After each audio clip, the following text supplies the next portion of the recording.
Quran untuk dihafal. Saya memiliki harapan yang sangat tinggi. InsyaAllah Indonesia, sepanjang apapun kegelapan, sepanjang apapun kegelapan kezaliman, sepanjang apapun kehilangan keadilan, InsyaAllah akan datang satu saat terbitnya matahari adil. Dan InsyaAllah Indonesia akan menjadi negara Al-Quran. Saya bisa meyakinkan gitu karena saya telah merasakan bagaimana di Turki.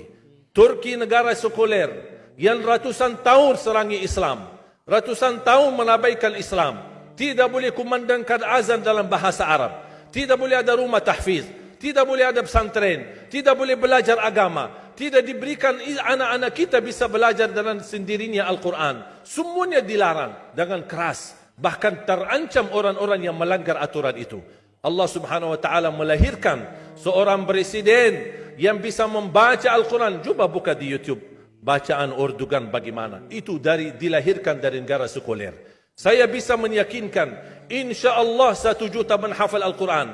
Dan Bapak Ibu mudah-mudahan masih punya umur akan mendengar pengumuman besar. Imam besar salat Idul Fitri dan Idul Adha sekaligus khatib adalah Presiden Republik Indonesia menghafal Al-Quran. Itu yang saya yakini. Dan saya tidak pernah merasa lelah. Dan saya selalu berkata sama istri, kalau saya mati itu pun karena saya bersama Al-Quran.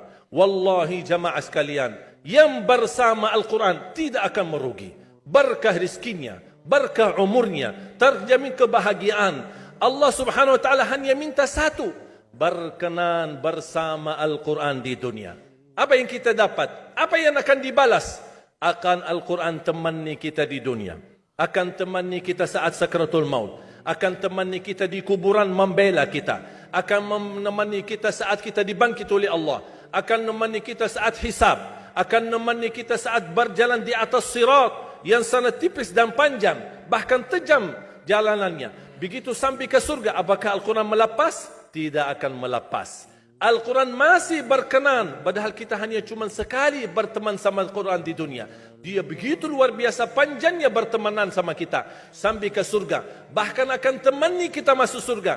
Sebagaimana bersabda Rasulullah SAW, yuqalu liqari'il Quran, ahlul Quran di dunia yang kesibukannya baca, kesibukannya hafal, tidak membuangkan waktu sia-sia, selalu bersama Al-Quran.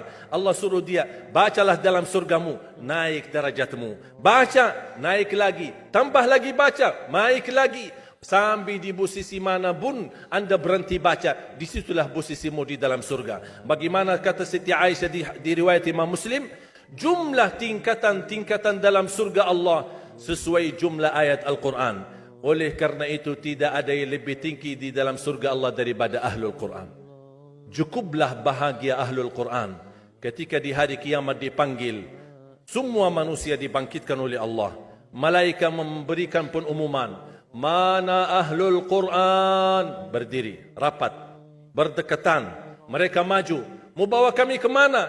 Kalian terpilih menjadi orang yang terdekat sama Allah. Karena Ahlul Quran adalah keluarga Allah Subhanahu wa taala. Bukan hanya kita sendiri yang mendapatkan anugerahnya dan manfaatnya.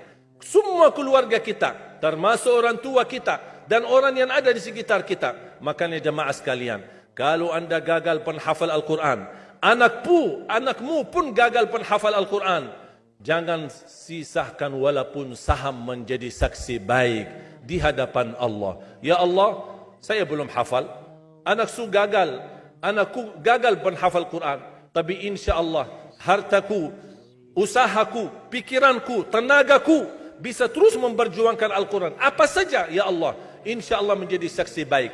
Dan nanti di hari kiamat, insya-Allah kita bersama Ahlul Quran mendapatkan syafaatnya Al-Quran di hari kiamat. Kita sangat membutuhkan ayat-ayat yang dikumandangkan ketika meninggal dunia.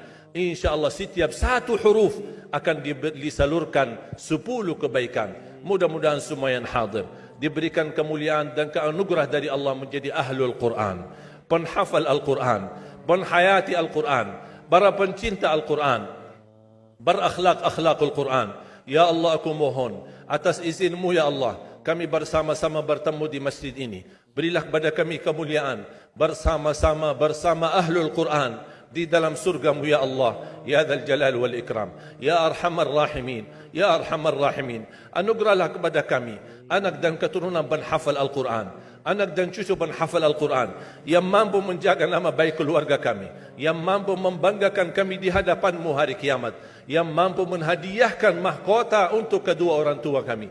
Birahmatika ya Arhamar Rahimin. Ya Allah, maafkan kalau kami tidak berhasil menjadi penghafal Al-Quran.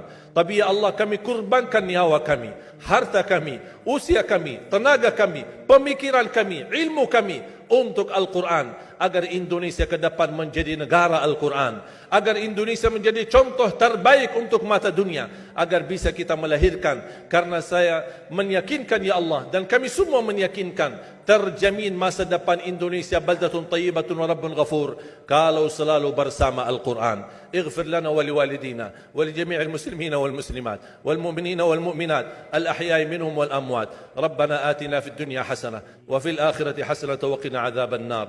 وصلى الله على سيدنا ونبينا محمد وعلى آله وصحبه وبارك وسلم والحمد لله رب العالمين. سبحانك اللهم وبحمدك أشهد أن لا إله إلا أنت أستغفرك وأتوب إليك.